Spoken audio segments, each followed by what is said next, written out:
Dentro del Festival Internacional de Historia tenemos hoy con nosotros a profesor ingeniero Marcos Pekel. Él nos va a hablar de dos guerras que aparentemente no tienen solución, una la de Cachemira y otra la del Sahara Occidental.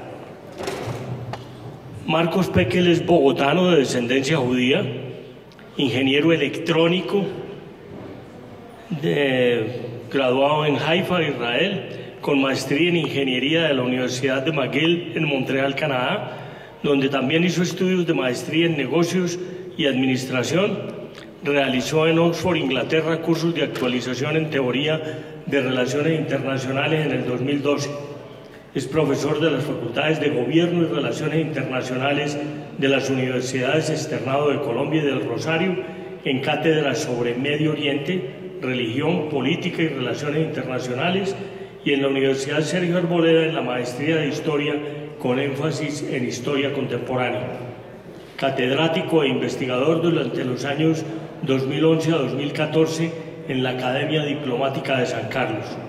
Catedrático de la Escuela de Inteligencia y Contrainteligencia del Ejército Nacional en temas de Islam radical y terrorismo, sistemas de inteligencia comparados e inteligencia estratégica.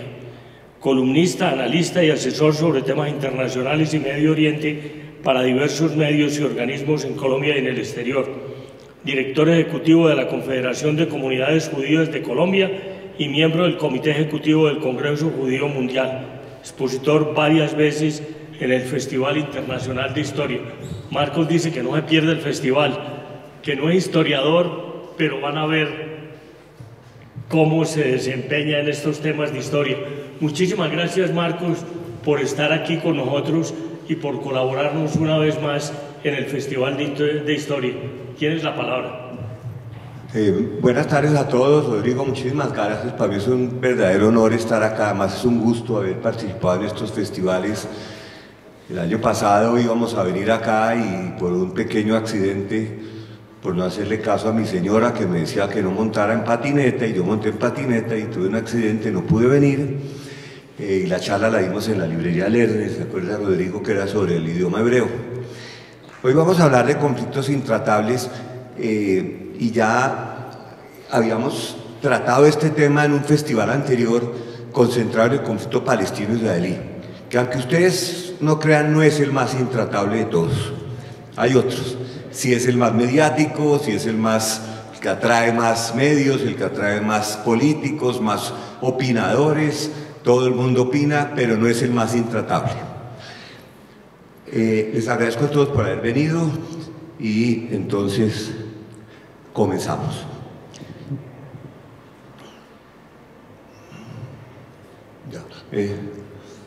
Bueno, vamos a tratar en la charla, en el conversatorio de hoy, dos conflictos específicos.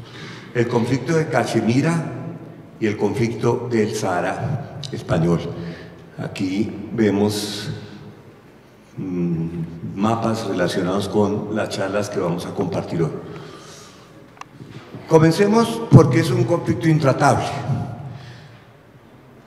Uno podría pensar que todos los conflictos tienen solución, y quizás todos los conflictos entre grupos, entre estados, entre organizaciones, no voy a hablar de los conflictos en la casa, esos son otro tema, pueden tener solución y deben tener solución, pero quizás no, o quizás no hemos buscado lo suficiente, o quizás la naturaleza humana impide que ciertos conflictos tengan solución. ¿Cuáles son los componentes de un conflicto intratable? No todos tienen todo, pero yo empezaría por el tema de identidad, y tema de religión, y tema de tierra sagrada. Por ejemplo, un conflicto donde por una tierra, donde ambos lados consideran que la tierra es sagrada, que les fue dada por Dios, o que tienen un destino manifiesto sobre esa tierra, ¿de qué manera se soluciona ese conflicto? Uno pensaría, bueno, se divide el territorio. It's not that simple, no es tan fácil, porque eso implica hacer concesiones. Nosotros sabemos que mientras la guerra usualmente une a los pueblos detrás de una bandera, la paz siempre los divide. Hacer la paz siempre es difícil, siempre implica concesiones, siempre implica que algunos grupos van a ser más perjudicados que otros. Y en el tema de resolver conflictos donde hay identidad, donde hay religión, lo hace muy difícil y lo puede hacer completamente intratable. Luego hay otros temas relacionados, por ejemplo, con la memoria histórica. La memoria histórica que los pueblos construyen y que está en el ADN, y que en un momento de conflicto tengan que ceder a algunos de esos puntos de su memoria colectiva, también hace que no se pueda ceder. Entonces, si estamos en conflicto con otros, el conflicto se vuelve también intratable. Luego vienen conflictos donde hay un sentimiento de superioridad de un grupo sobre el otro, tema de recursos también. No pensaría que en el tema de distribución de recursos y territorio, pues es más fácil. Aquí nos va a tocar irnos 50-50 y en este pedazo de tierra donde estamos peleando, pues nos quedamos con la mitad, pero siempre es complicado. Y uno de los temas más complicados para resolver el tema de justicia.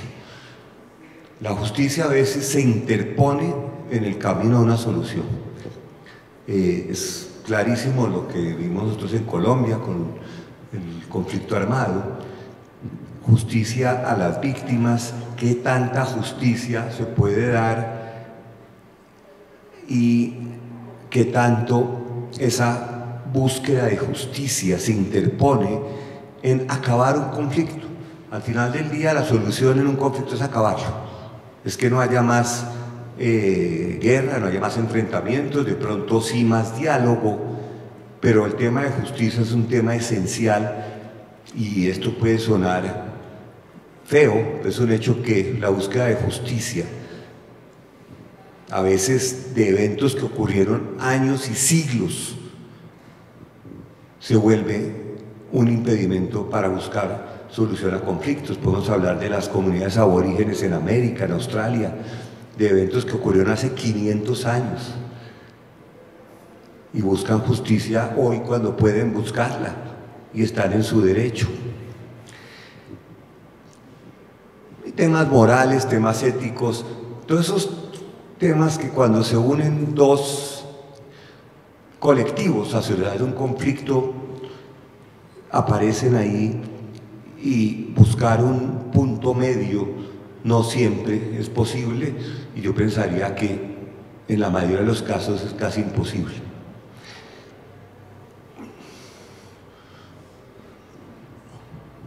Con esa introducción breve y sobre estos temas volveremos. Voy a comenzar a hablar del tema de Cachemira. Y voy a dejar esto aquí. No, ¿cómo es que es esto? Ok, no. Ok. El conflicto de Cachemira comienza... No comienza. Uno de los peores legados, y esa palabra es subjetiva, pero definitivamente de los legados más complejos del Imperio Británico es su presencia en el subcontinente indio. Los ingleses llegaron al subcontinente indio con la Compañía de las Indias Orientales hacia el año 1600, al siglo XVII, cuando Europa estaba conquistando todo el mundo. Tuvo un mapa del mundo en su momento, y todo el mundo, con la excepción de China, con la excepción de 2 o 3 lugares más, Rusia, había caído en manos europeas. Y en el tema de esa colonización empezó en India con la empresa de las Indias Orientales. A India llegaron también los portugueses, también los franceses, hay un negociado entre ellos, y finalmente Inglaterra con la Compañía de las Indias Orientales, cuando la India estaba controlada por el imperio mogol, un imperio musulmán. Tras una revuelta de la población contra la empresa de las Indias Orientales. En 1857, Gran Bretaña hace de India parte del Imperio Británico. Hasta entonces era un lugar donde había una empresa, traían productos, vendían productos, algodón, textiles, vendían los productos ingleses allá, pero en 1857 la India se hace parte del Imperio Británico, gobernada por un virrey.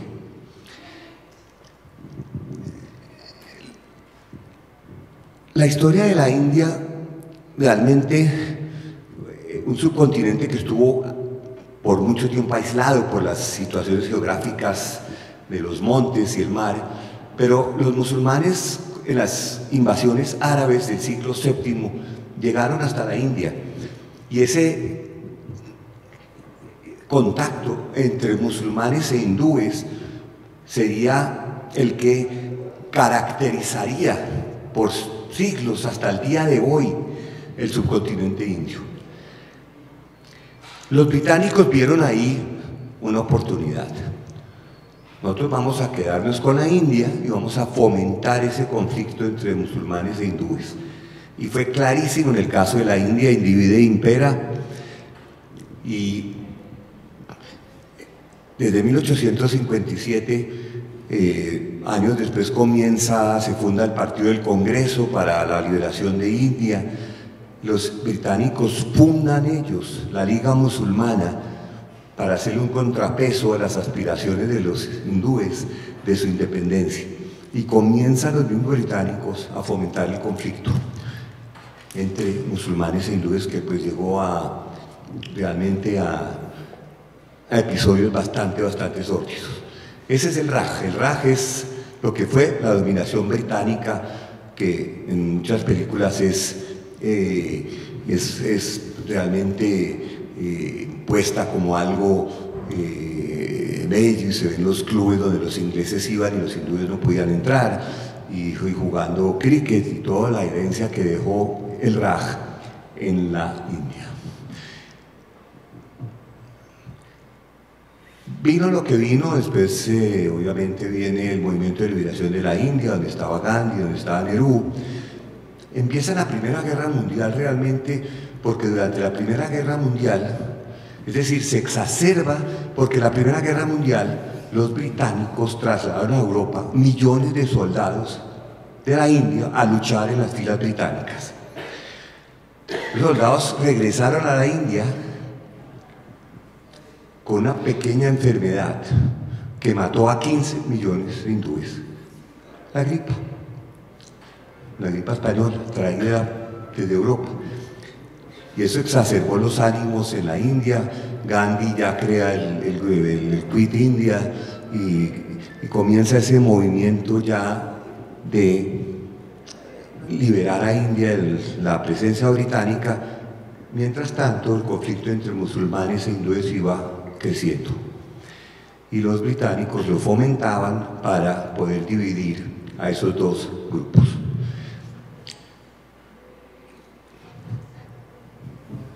Ya finalmente, después de la Segunda Guerra Mundial, en el año 1930, el líder de los musulmanes en la India, Mohammed Ali Jinnah, que estudió también en Oxford, como estudió en Cambridge, como estudió Gandhi, como estudió Nehru, crea la idea de Pakistán. Pakistán significa el país de los puros. Ya los musulmanes no querían derechos en un país controlado por hindúes, donde todavía están los ingleses, no querían independencia. Poco a poco el conflicto se hace más fuerte. Después de la Segunda Guerra Mundial ya era ingobernable lo que ocurría en la India. Eran masacres diarias de musulmanes a hindúes, de hindúes a musulmanes, en la ciudad de Dhaka, en la ciudad de Calcuta. Y eventualmente, después de la Segunda Guerra Mundial, Inglaterra, encartado con sus posesiones coloniales, quebrado por el esfuerzo de la guerra, ya no era la gran potencia. Inglaterra decide, es una decisión del Parlamento británico, la partición de la India en dos estados, un estado hindú y un estado musulmán. No había otra alternativa, ya la situación, el conflicto comunal entre las dos comunidades era inmanejable y ya Inglaterra había perdido realmente el control. El último virrey, porque allá también hubo virrey como los hubo acá, Lord Mountbatten, llega con la idea de partir ese pedazo de tierra, que son casi 4 millones de kilómetros cuadrados, en dos estados. Y las fronteras las pintó un señor que no había estado en la región, un geómetra inglés, cogió una servilleta, pintó el mapa, dijo acá es la India, acá es Pakistán, y así quedaron las fronteras. Pero había 3 problemas. Los ingleses tan meticulosos en la parte jurídica, había 3 provincias o estados de la India que no estaban manejadas directamente por Inglaterra, sino por los gobernantes locales. Por lo tanto, al momento de la partición, Inglaterra dejó 3 estados sin asignarles si van a ser parte de India o parte de Pakistán. Esos 3 estados, uno es Hyderabad y el estado de Kashmir, y había otro estado que queda ahí por donde dice la Putana, era un estado pequeño también, que ellos tenían que decidir por sí mismos si querían adherir a la India o adherir a Pakistán. Y Hyderabad estaba gobernado por un gobernador musulmán. Empezó a darle vueltas, a pensar, a ver qué hago, y mientras pensaba tanto, Nehru mandó las tropas, ocupó Hyderabad y hizo parte de India. Y lo mismo en el otro. Kashmir era más complicado, porque Kashmir sí tenía una gran población de mayoría musulmana, casi un 90%, pero el líder de Kashmir era un maharaja hindú. Eso era muy común en la India, donde esa convivencia realmente se pudo mantener. Durante el imperio mogol, por ejemplo, el que nos dejó el Taj Mahal, eran gobernantes musulmanes en una gran mayoría de la población hindú. Cachemira quedó sin decisión el 14 de agosto de 1947. Pakistán declaró su independencia. El 15 de agosto lo hace la India y Cachemira quedó en el aire. ¿O no? Porque apenas declara su independencia, el Maharaja no sabía qué hacer, empieza a jugar él con la idea de que ellos también quieren ser independientes, ni India ni Pakistán.